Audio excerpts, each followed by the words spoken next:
นะโมตัสสะภะคะวะโตอะระหะโตสัมมาสัมพุทธัสสะนะโมตัสสะภะคะวะโตอะระหะโตสัมมาสัมพุทธัสสะนะโมตัสสะภะคะวะโตอะระหะโตสัมมาสัมพุทธัสสะพุทธังธัมมังสังฆังนะมัสสามิ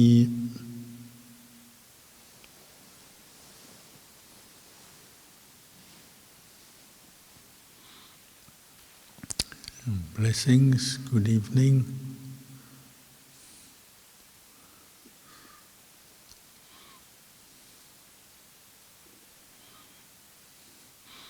Many people are familiar with the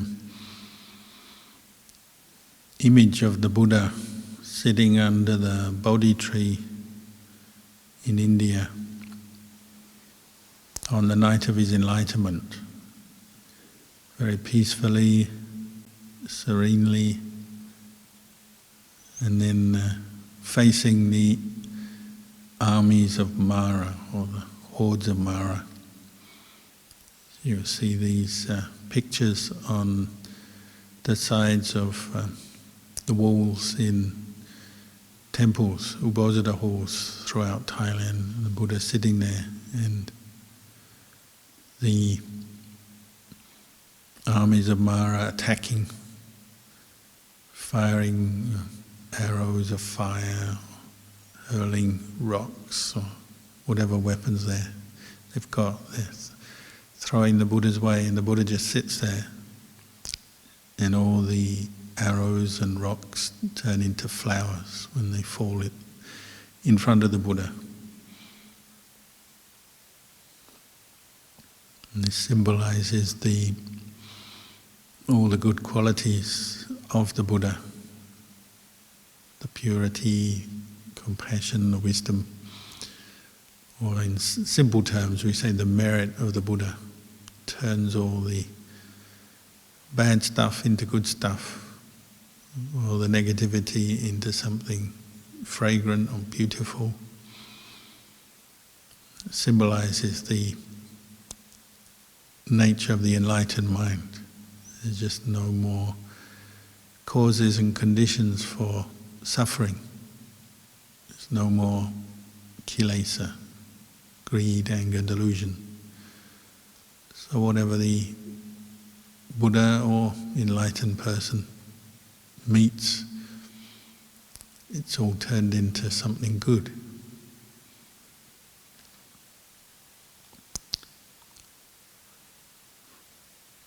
So they have these sayings like, somebody with a lot of merit gets angry with difficulty. Somebody with a lot of merit acts selfishly with difficulty. As they've purified their mind to the point where these reactions to the world don't happen anymore. But they still live in the world, because anyone who lives in the world, what we call the real world, is still going to meet with the worldly dhammas, the experiences of the world. The pleasure, the pain, the praise, the criticism, the gain, the loss, and so on. Anyone living in the world, even an enlightened Buddha or enlightened disciple of a Buddha, still has to face the worldly dhammas. But because they've cultivated their mind, the path, to the point where merit is just established, meaning the goodness of the mind, sila, samadhi, panya, or the factors of enlightenment are so well developed that whatever they encounter, it doesn't generate negative reactions or reactions of suffering.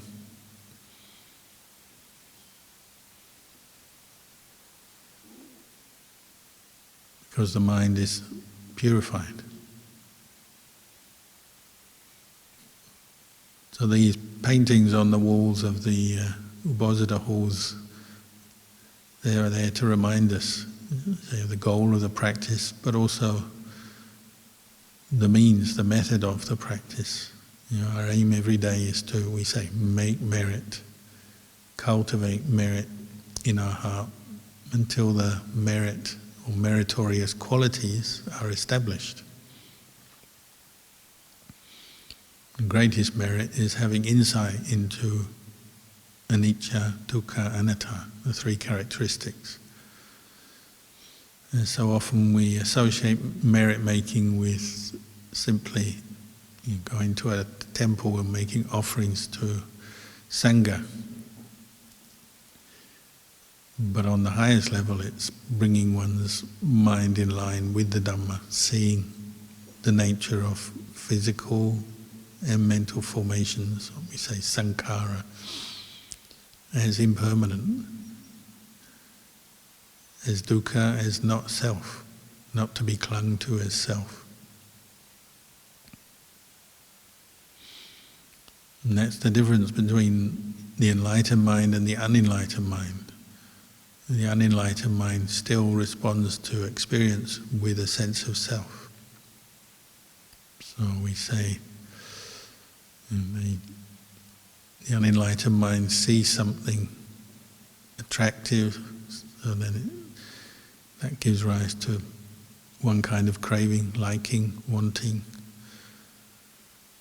They see something unattractive, ugly, gives rise to a different kind of craving, not wanting, disliking. Same with sounds.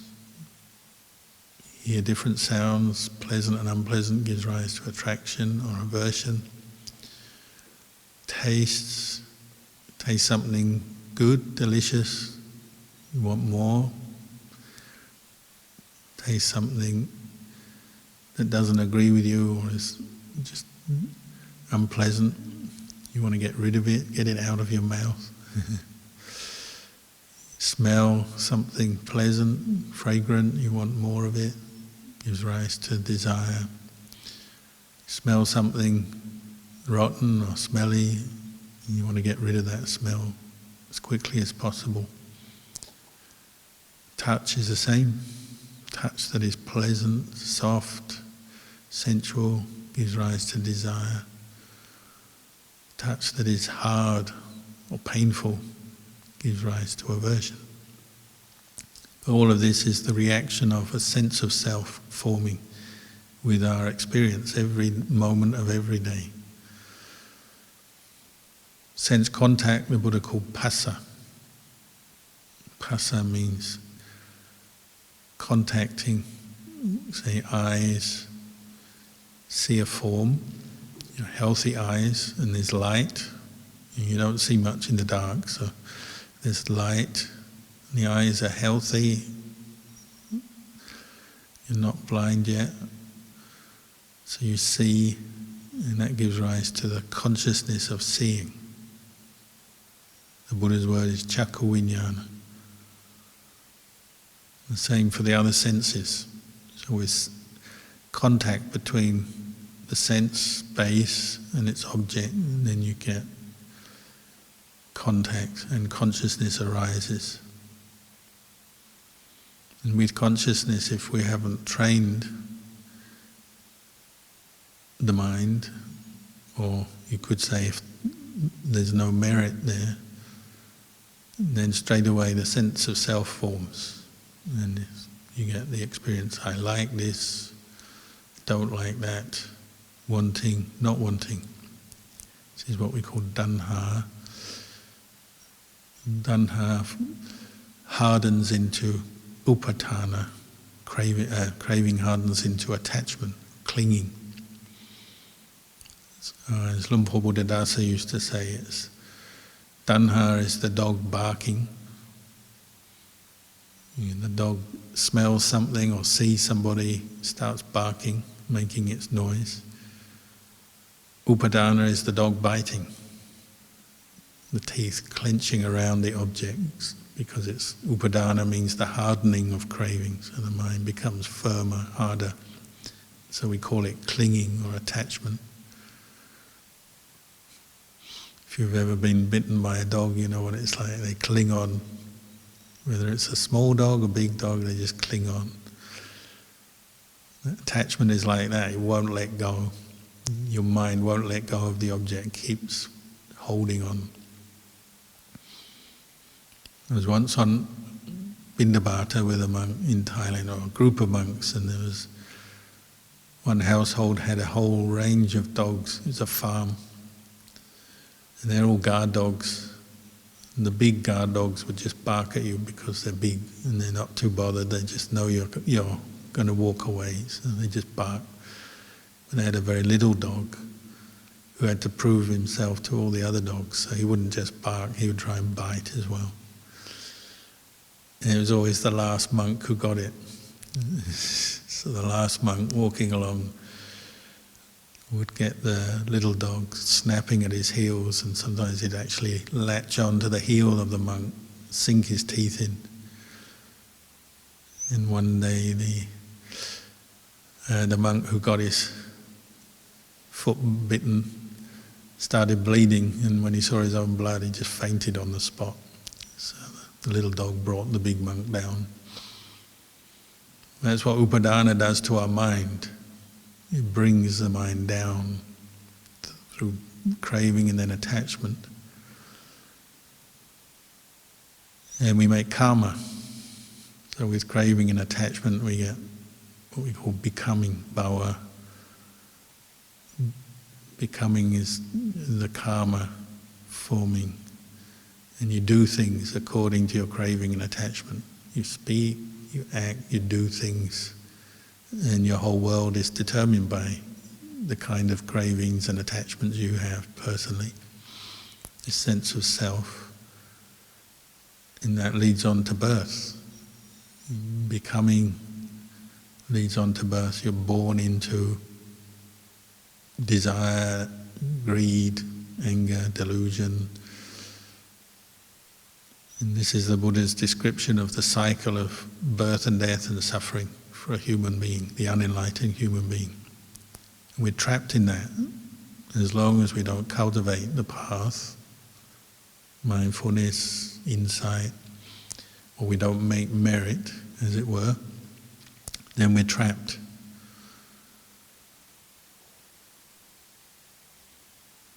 Or as Luang Por Chah said, we're like little birds in a cage. Everyone likes to have pet birds.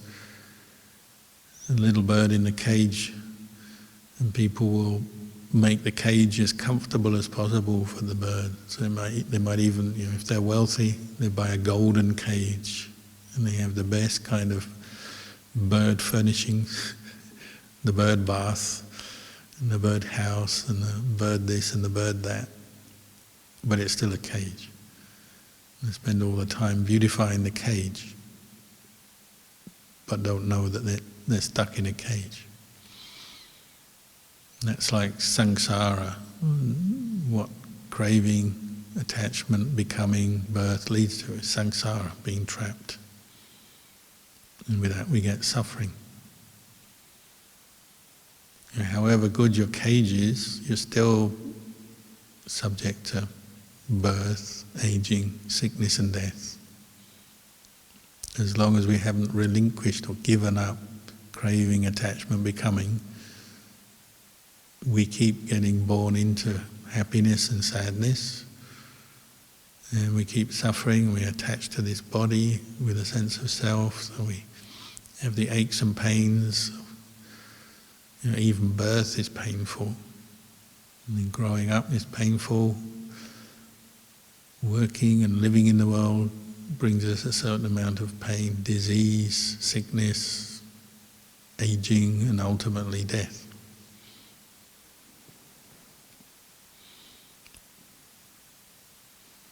So the Buddha was giving us a way to get out of this, a way to get out of the cage to liberation, nibbana.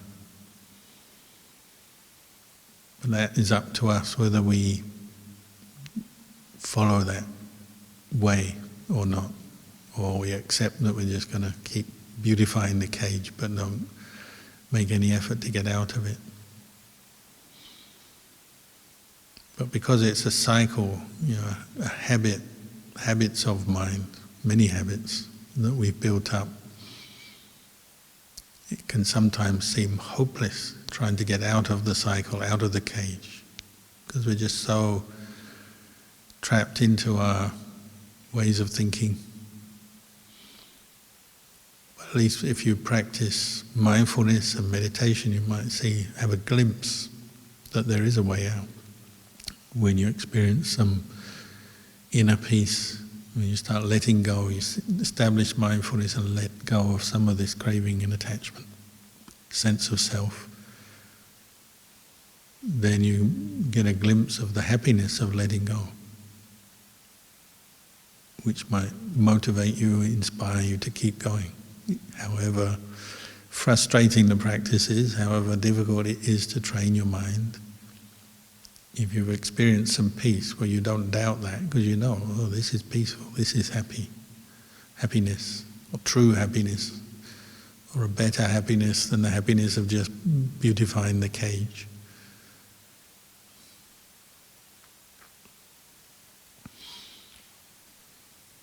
When we give up the practice, when we lose our patience, we're not willing to be patient with those frustrations and difficulties, well, then we slip back. We lose our merit and we start going back to unskillful ways, unwholesome ways. But even that can bring you some insight if you reflect back how when you give up, so you give up the practice of generosity. Sometimes we give in to our desire for indulgence, selfishness, or we give up our sila, and we no longer restrain ourselves, so we just follow our worst habits and kill or steal, do things that harm ourselves, harm others. And we give up meditation or listening to Dhamma. Sometimes if we reflect on that, we see the suffering, then that spurs us back into the practice.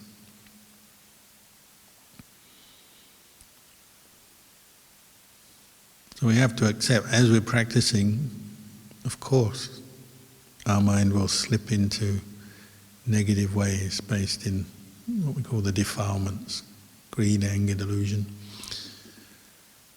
And all those arrows of fire will be coming into the mind when we react with craving and attachment to different situations.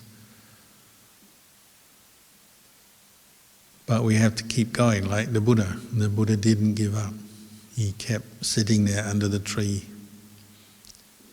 re-establishing his patience, and then with all of his parami, turned all the arrows into flowers.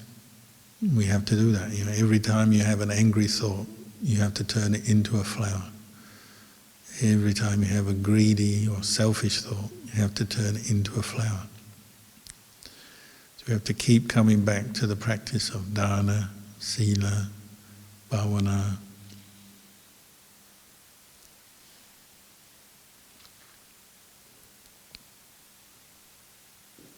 Okay, I have to keep re-establishing metta when things don't go our way and we're tempted into anger. You're just living in the world because there's so many different people and their different views and opinions and different kinds of behavior. We're always getting tested. Our merit is tested, like the Buddha. You go to work and somebody will give you a hard time. If you go the way of the Buddha, you have to be patient, let go of your angry reaction, or at least restrain it, rather than acting out of anger when they annoy you or provoke you. That's the way of the Buddha. Maybe even just forgiving them, letting go of your anger. And then your mind has merit and it turns something bad into something good. And you notice that if you meet somebody or see somebody who's being patient with somebody else who's being very difficult, it's inspiring. And we always say, oh, how do they do that? It's because they love merit more than they love suffering. And some people, unfortunately, get in the habit of suffering, reacting in a way to things that makes them suffer and maybe makes other people suffer too. And they just get used to it. So we say they love it. It's not they really love suffering, it's just that's what they're used to. They react in that way. But if we want to follow the Buddha, then we have to love peace and be willing to restrain ourselves. Restrain those fiery arrows and turn them into flowers.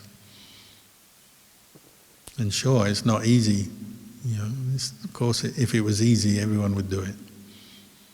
But we have to keep going, because it's our choice. In the end, we have to be responsible for ourselves, our own actions, our own speech, even our own thoughts. They're our thoughts. They don't belong to someone else. And we have to teach ourselves to let go.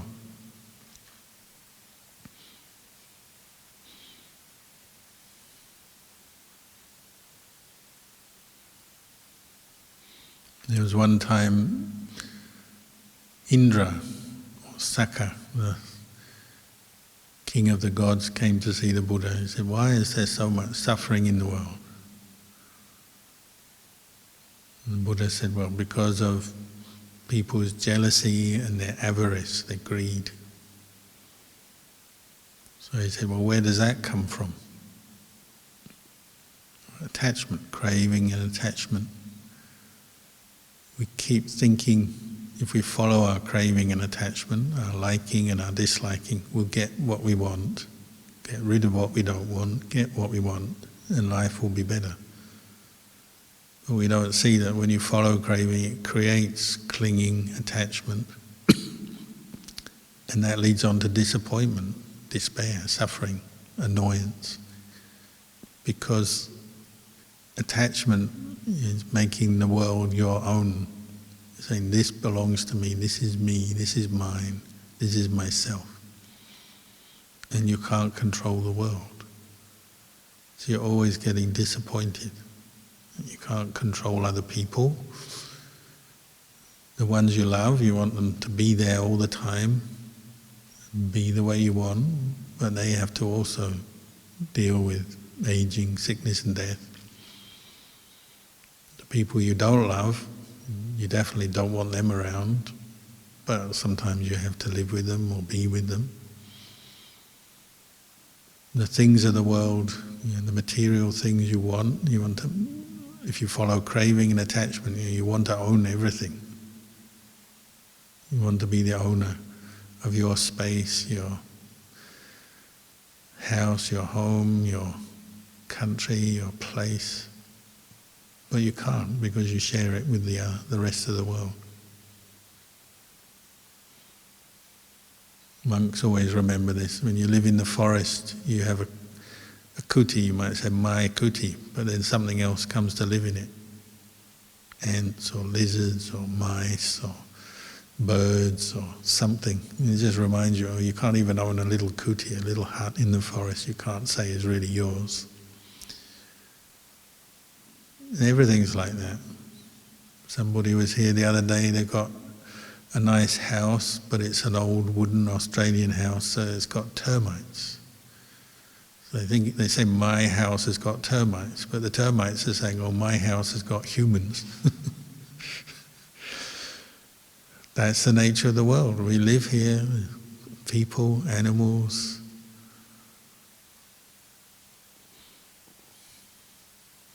If you keep attaching, then you die, maybe you become a ghost. There's even ghosts floating around. We don't see them most of the time. But they're also attached to the world. So all these beings are claiming this is my world, my place. And it all comes from craving and attachment. And they don't see it, so they suffer. And the way of the Buddha is letting go of attachment. Still living in the world, but with this attitude of letting go. Of course, it's tricky because you live in the world and you may start a family, or you go to work and you earn money and you have all kinds of relationships in the world and responsibilities and own things on the conventional level. But then you've got to let go of it all. This is why we do these chants. Sabbe sankhara anicca, sabbe sankhara dukkha, sabbe dhamma anatta. The things of this world are not self, that you don't really own them. When you die, you don't take them with you. Your loved ones you can't take with you, and you can't do what you want anyway. Your children, your spouse, your parents, your friend, they don't do what you want. You think you can get them to do what you want, and occasionally it may work out that way. But in the long run you can't. Because you can't stop them getting old, getting sick and dying. On that level you can't stop it. Even before then, you can't make them do what you want, be where you want, do the things you want. But if you know about letting go, then you can be at peace with that. Letting go doesn't mean to say you give up your house, your family, your this, your that. It means you know that this thing is impermanent and not self. So it's a giving up of a wrong thinking, a wrong attitude. But the thing itself, you may still keep your family. The Buddha didn't say, give away your family, give away your house, give up your job necessarily. If you're ready, you might become a monk or a nun. But while you're living in the world, you have to keep the attitude of letting go. That means knowing that these things are impermanent and they don't really belong to you.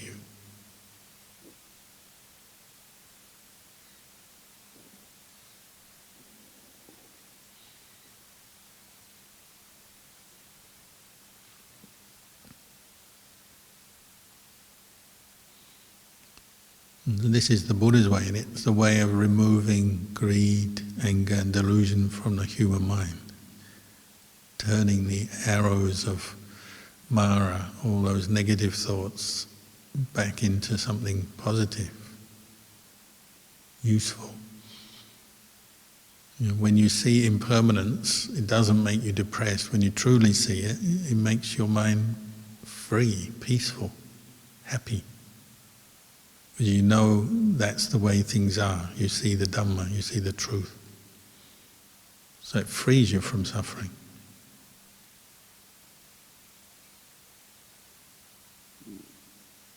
People always misunderstand this. They say, oh, if you just see everything is impermanent, then life becomes meaningless.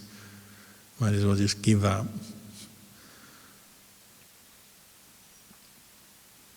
But it's not that. It changes your view, changes your attitude. So you see, oh, even this body I must let go of, the body of others, all the material possessions I have, and all the status, fame, fortune, all the things, the worldly successes and happinesses. Even if I experience them, I have to let them go, because they don't last, and I don't really own them.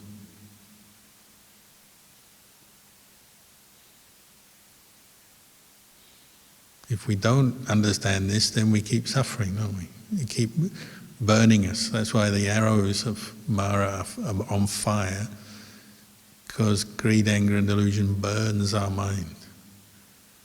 That's why it's one of the feelings of suffering, isn't it? You feel like there's this kind of burning sensation.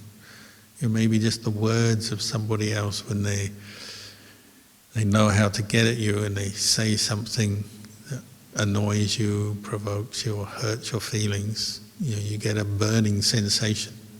It's just internal, but it's a burning sensation. It's like another arrow coming in. You have to meet that with patience, mindfulness, forgiveness, compassion. Not easy, but that's the way you put the fire out. Or when you have greed, you're obsessed, you've got to get something you think you've got to get this thing to be happy. And also you have to put it out with the fire, put out the fire with the Dhamma of letting go, maybe contentment. Dana, we practice dana to counter greed. So there's material dana, material giving to counter that kind of greed and attachment. And the giving of forgiveness to counter anger and hatred. But it puts out that feeling of suffering, the fire. That's why when your practice comes together, the merit comes together, the dana, the sila, the bhavana comes together, both body and mind feel very relaxed and happy. They not only when you're meditating, but usually that's the best way to experience it. When you meditate, you're letting go of greed, anger and delusion very directly in the present moment, bringing up the opposite, bringing up the letting go, the mindfulness, the peace, the sila, the restraint. And so the mind feels very relaxed and calm. Body feels relaxed. What do greed, anger and delusion do to our body? Agitates the body. So if you're very angry, your body shakes. If you're very caught up with attachment, greed in some form, or you're very afraid, your body shakes. That's what it does. When you practice the Dhamma, bring up mindfulness, you put effort into that, and you're patient, and you're letting go, your body doesn't shake, it becomes relaxed, it becomes peaceful. It's the opposite.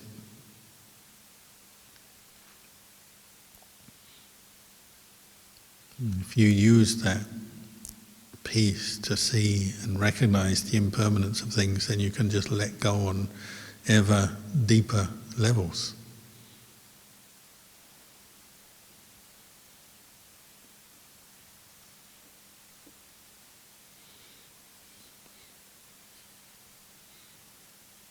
So the Buddha and the Arahants, they still lived in the real world. They still had to meet with both pleasure and pain. They still got ill, they still had aches and pains, they still met people who were rude, abusive, uncooperative, difficult. They still had to deal with all kinds of difficult situations, just like anyone else. But they turned it all into Dhamma because their mind was full of merit. They had cultivated the path to the point where they didn't cling, they didn't follow craving and attachment. They knew immediately craving and attachment leads to suffering, doesn't lead to happiness. Just to the point where they don't doubt that anymore, it's automatic, they just let go automatically.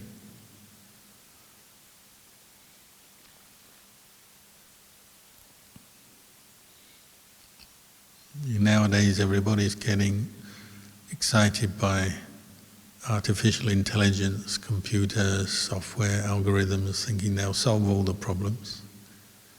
But they can't do that. They haven't invented a computer that can let go of craving and attachment yet.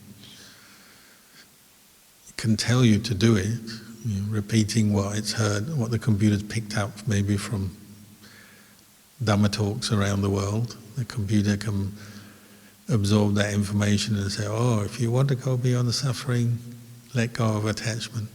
It can tell you, but it can't do it. It can't do it for you. You have to do that. You get to the point where your mental computer, your citta, just knows intuitively craving and attachment leads to suffering, and therefore let it go. Don't follow it, don't hold on to it.